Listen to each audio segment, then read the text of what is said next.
Le Soleil est de loin l'étoile la plus influente pour la Terre et le reste de tout le système solaire, les influençant de toutes les manières possibles.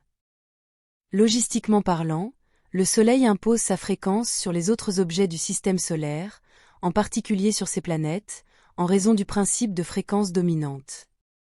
Le principe de fréquence dominante dicte que le plus fort imposera sa fréquence, sa vibration, ses harmoniques, et tout le reste, au plus faible, les rendant plus semblables. Et lorsqu'il y a une fréquence dominante, s'il y a une force spécifique suffisante, ou une autre source qui alimente constamment l'objet, ou la personne, il peut conserver sa fréquence de base bien qu'il aura toujours l'interférence et l'influence du plus fort. Si un objet n'a pas de cause, ou de source de sa propre fréquence pour l'alimenter constamment, il deviendra égal au plus fort. Donc, ce que je dis, c'est que chaque fois que le Soleil émet une fréquence d'onde, il affectera la Terre et tous ses habitants.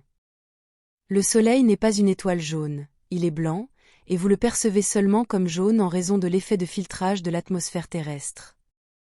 Depuis l'espace, le Soleil est perçu comme émettant de la lumière blanche. Le Soleil n'est pas une boule de feu thermonucléaire comme le dicte la science terrestre. C'est un point de sortie de plasma électromagnétique de haute énergie, faisant partie d'un chemin dynamique d'énergie élaboré qui relie toutes les étoiles, comme des neurones entrelacés, ce qui arrive à l'un affectera les autres, et ils sont tous connectés du côté de l'éther, ou du côté spirituel formant une toile de transit de fréquences les reliant tous. Il faut savoir que les soleils sont des points d'entrée et de sortie d'énergie élevée, et que les trous noirs ne sont que des points d'entrée, énergétiquement parlant. Outre le plasma électromagnétique de haute énergie à une fréquence très élevée, le principal composant de tout cela est bien évidemment la gravité, en tant que flux de conscience, donc le Soleil est un point de conscience hautement concentré, et un point de conscience hautement concentré est un être, et je veux dire un être conscient. Comme le Soleil est connecté à travers le côté éthérique avec tous les autres soleils, ceci affecte son humeur, tout comme les autres personnes affectent la nôtre également, car nous sommes également connectés énergétiquement à tout le monde à travers le côté éthérique. Il existe une conscience de groupe, où tous les êtres sensibles sont interconnectés et partagent l'empreinte de base ou le moule à partir duquel des variations sur le même thème émergent, et ce sont les traits et caractéristiques individuelles qui nous définissent en tant qu'individus. Et nous sommes tous plus connectés à certains qu'à d'autres, en fonction de notre fréquence de pensée et de notre fréquence d'âme énergétique, donc certaines personnes seront plus proches de nous que d'autres, de même pour les étoiles et les soleils. Lorsque le schéma énergétique général des étoiles qui influence le Soleil change, son humeur change également. Ainsi, en tant qu'être sensible, il est toujours différent et émettra toujours des motifs énergétiques légèrement différents au fil du temps, tout au long de sa vie.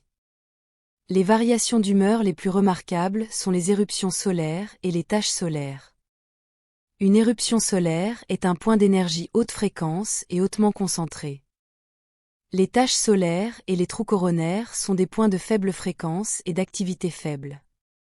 Sur le plan énergétique et éthérique, lorsque la fréquence vibratoire existentielle moyenne diminue suffisamment dans une zone, cela provoquera un pont vers un autre royaume de fréquence inférieure, comme cela se produit sur Terre et sur d'autres planètes également. Voir ma vidéo Portails paranormaux pour en savoir plus à ce sujet. Tous les soleils ont une fréquence très élevée. Donc une tache solaire n'ouvre pas nécessairement un portail vers des royaumes astraux inférieurs, ils ne sont pas connus pour le faire du point de vue scientifique tégécien, car les taches solaires et les trous coronaires sont une baisse de vibration par rapport à une fréquence de base très élevée qui serait la fréquence vibratoire moyenne de la surface d'un soleil. La baisse de fréquence dans ces taches et trous ne fait que abaisser leur fréquence suffisamment pour correspondre à peine à la fréquence moyenne de l'espace ouvert, celle que nous utilisons tous pour naviguer dans nos vaisseaux, et qui serait la fréquence moyenne d'existence que nous appelons l'espace 5D.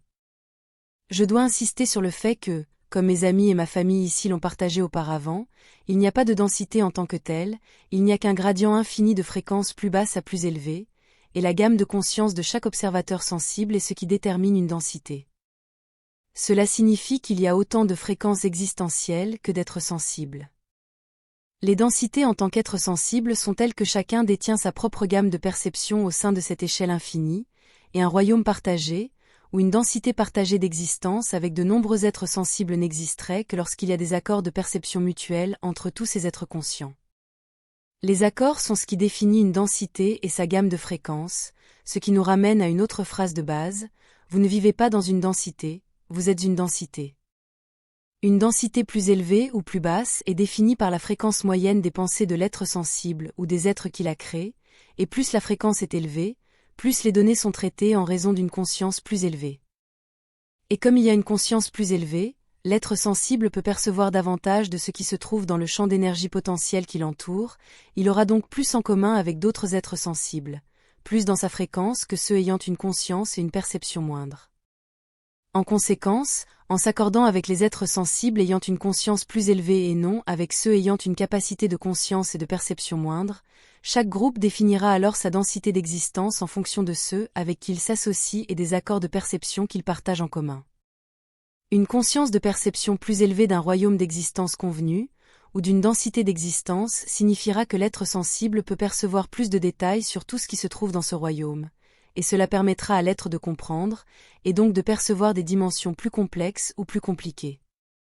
Il y a donc une relation directe entre les densités et les dimensions, bien qu'ils ne soient pas la même chose, le second dépend directement du premier.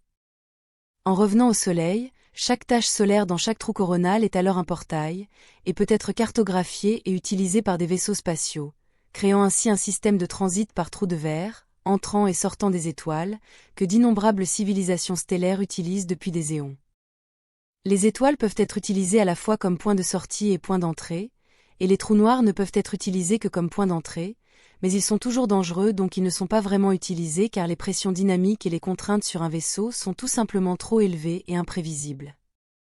En se rappelant que tous les changements et fluctuations de fréquence du Soleil affectent la Terre, nous arrivons au point le plus important de la vidéo d'aujourd'hui, et la raison pour laquelle j'ai senti que ce sujet était important. Lorsqu'il y a un événement de basse fréquence dans le Soleil, cela abaissera également la fréquence moyenne de base de toutes les planètes, y compris la Terre.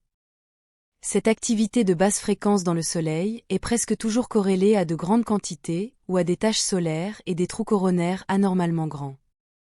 Ainsi, lorsqu'il y a un événement de basse fréquence dans le Soleil, la Terre descend également en moyenne en fréquence existentielle, ce qui rend beaucoup plus facile pour les choses, les entités et les esprits du bas astral d'influencer et d'interagir davantage avec les gens et les objets du côté matériel.